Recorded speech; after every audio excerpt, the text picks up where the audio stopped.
Hello and welcome back to McClaren Performance. It's the FA Cup final. It's Manchester United versus Manchester City. It's really exciting, but the question really is, how do you actually beat City?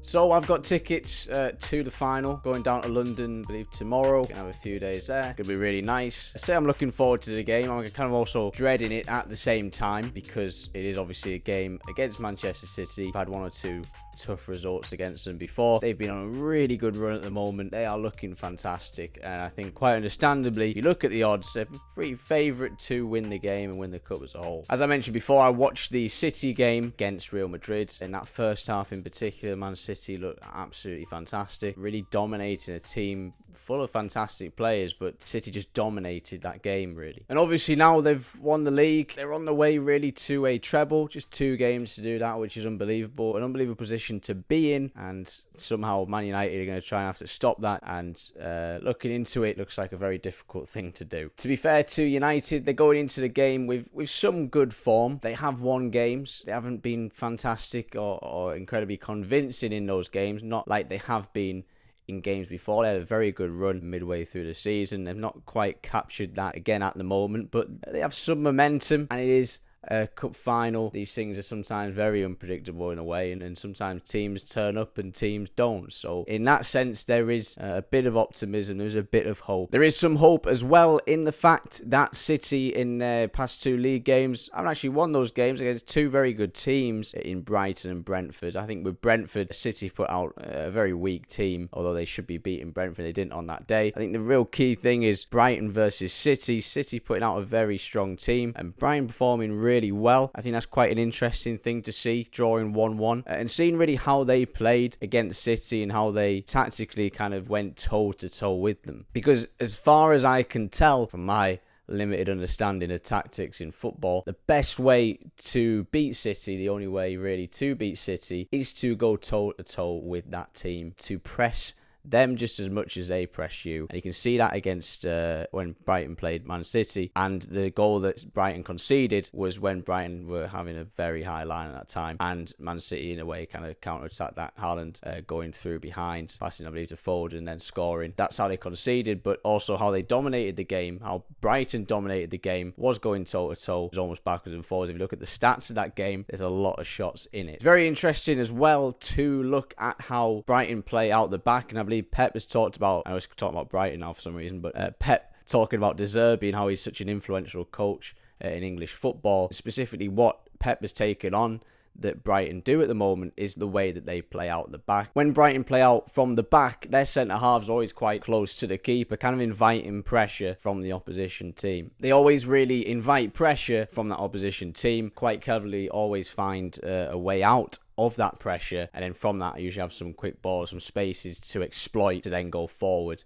and attack, and that's really how they've done well this season, and partly also how they did well against Manchester City as well. And it's something that Manchester City have taken on board as well. They use their keeper a lot more in that build-up also, and also use inverted fullbacks as well, so they kind of complicate it a bit more, but it is taken from De Zerbi. Brentford are also a team that have beat Man City before. What those 2 teams have is that they are so well organised and so well coached and so clear in how they play that they can do something like that and defend quite well when they push against a team like City. They can look after a player like Erling Haaland, sometimes look after a player like Erling Haaland, and so they can take that risk. The problem for Manchester United is that they are not really that team at all. They are really still developing their identity under Erik ten Hag. He's still trying to implement that way that he wants to play, and because of that, they're still somewhat a transitional kind of team like they were in previous seasons. But that is not necessarily a bad thing either, as Manchester United actually beat City 2-1 and did so in a way that was really somewhat similar to what Brighton do. They were